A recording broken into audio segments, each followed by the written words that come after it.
Hindi nga mapapalagpas ni Doc RJ ang ginawa ng kanyang anak na si Zoe, kung saan minaliit nitong si Lynette at sinamihan na huwag umasta na parang kapamilya sapagkat wala mo na siyang karapatan, mananatili mo na siyang kapit kahit kailan ay hindi mo na siya magiging parte ng mga tanyag.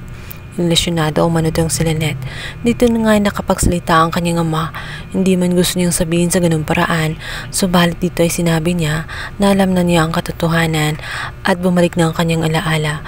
At huwag siyang magsalita ng hindi magagandang salita dito kay Lynette sapagkat siya rin ay hindi totoong tanyag.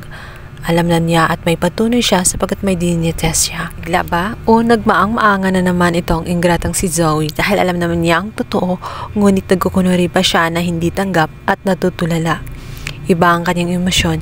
Ngayon ay kinakabahan siya at naiinis siya sa kanyang sitwasyon ngayon sapagkat alam na nga ni RJ. Paano na siya ngayon alam na malaking sekreto niya na matagal na nga niyang tinatago-tago at ginawa ang lahat ni Moira kahit na pumatay ito ng tao, huwag lang malaman at malantad ang katotohanan na si Zoe ay hindi totoong anak. Pinagsamantalahan at niloko nila ang kanyang daddy. Nagpanggap siya na tela walang alam sa lahat-lahat, ngunit ang totoo ay matagal na niyang alam. Ito ang bagay na sinabi nitong si Moira.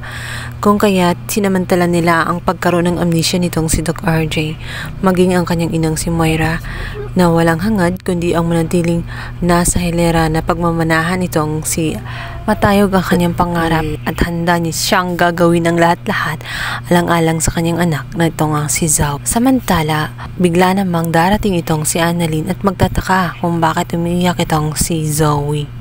Hindi agad sinabi ni RJ, ngunit maya-maya ay umalis na nga itong si Zoe dahil napahiyan na siya sa harapan nitong si Lynette. Umiiral na naman ang pagkamausisa nitong si Annalyn. Agad ay pinuntahan niya itong si Zoe. Tinanong niya kung bakit ito umiiyak. Ano ang nangyari? Ngunit galit itong si Zoe. Gusto niyang mapag-isa. Ayaw niya may kasama. Ano pa ba daw ang gusto niyang malaman? Masaya na ba daw siya sa nangyayari? Kung saan ipagyayabang na ba daw niya na siya lang ang nag-iisang tanyag at siya ay hindi anak ng daddy. Nagulat si Annalyn sa kanyang mga natuklasan. Nabigla siya sa kanyang mga narinig kung saan siya lang pala ang nag-iisang tanyag. Nakanganga na lamang siya. Maya-maya ay dumarating na nga itong kanyang amang si RJ at dito sinabi ang katotohanan. Na totoo ang sinabi nitong si Zoe. Siya lang ang nag-iisang tanyag. Hindi naman niya gusto na sa ganoong paraan niya sasabihin ang katotohanan yun. Subalit nangyari na nga ang dapat mangyari.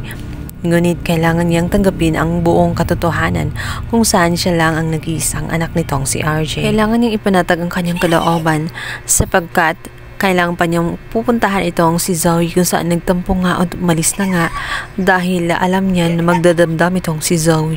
Samantala, kinausap naman ni Annalyn ang kanyang inang si Lynette. Dito ay sinabi kung alam din ba niya ang katotohanan at matagal na ba niyang alam. Ngunit sinabi naman itong si Lynette ang katotohanan na 2 araw lang na makalipas matapos na bumalik ang alaala nitong si Doc RJ kung saan isinalaysay nito ang katotohanan tungkol sa likod ng pagkatao nitong si Annalyn. Si Zoe ay takot na takot. Paano pa kaya kung matutuklasan din ng kanyang ama na siya ang dahilan kung bakit namatay itong si Lolo Pepe dahil tinulak niya ito sa bangin. Ayan ang bagay na kinakatakutan nitong si Zoe dahil natitiyak na itatakul siya ng kanyang ama.